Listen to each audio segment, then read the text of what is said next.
আমাদের এলাকায় এই লোকটা ছিল, আমরা আগে পরে সবসময় জানি, সাতক্ষীরার খবর আমরা জানি, কিন্তু এই শেখ হাসিনার ফ্যাসিস্ট রাজনীতি পুলিশ বাহিনীর কারণে আমরা এই বিরুদ্ধে কোনো ব্যবস্থা নিতে পারিনি, কারণ আমরা ঘরে থাকতে পারি না 16-17 বছর।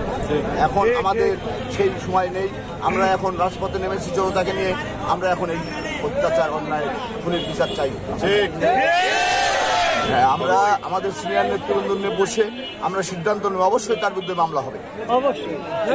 আমরা ধারাবাহিকভাবে গ্রেপ্তার না হওয়া পর্যন্ত, বিচারের আওতায় না আসা পর্যন্ত আমাদের এই আন্দোলন চলবে। হিন্দুর জোর জুলুম করে ভাইয়ের ক্ষমতা দেখিয়ে তার ভাই হিমেল এবং জুয়েল চৌধুরী এই জমিগুলো কম দামে অল্প টাকা দিয়ে তাদের কাছে রেজিস্ট্রি করে নিয়েছে, এবং হিমেল চৌধুরী একটা হিন্দু এলাকায় একটা বাড়ি করেছেন, সেখানে বিভিন্ন সময় ঢাকার থেকে সে কিছু মহিলা নিয়ে ওখানে রাত্রি যাপন করে। এটাও আমি বলতে চাই, তার নামে সাতক্ষীরাতে বেশ কিছু মামলা হয়েছে, হত্যা মামলা। তারা আমার বক্তারা বলেছেন বিভিন্ন এলাকায় দখল, বিভিন্ন এলাকায় জমি দখল, পুকুর দখল, বাটাল দখল শুরু করেছিল তারা তার মার ক্ষমতায়। আমরা দেখেছি এদেশে যখন ছাত্ররা আন্দোলন সংগ্রাম করছে সরকারের পতনের জন্য, তখন এই ফয়েজ চৌধুরীর মতন কিছু অফিসার এদের উপর নির্বিচারে গুলি করেছে। তার প্রতিবাদে ছাত্র সমাজ পিছিয়ে যায়নি, ছাত্র সমাজ বুক জামা খুলে বুদাম খুলে বুক আগিয়ে দিয়েছে।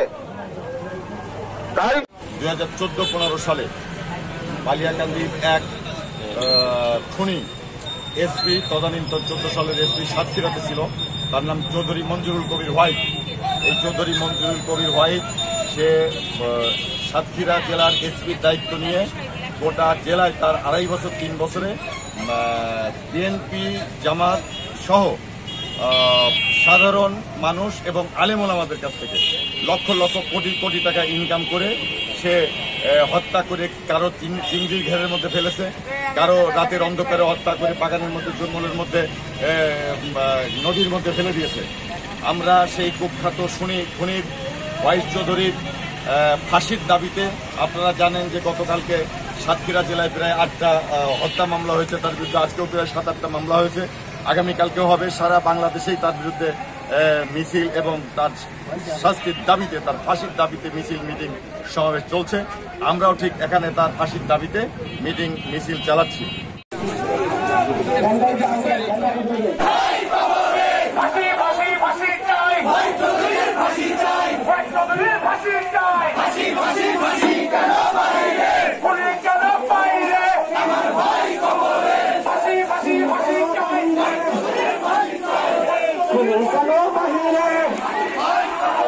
আমার ভাই কবর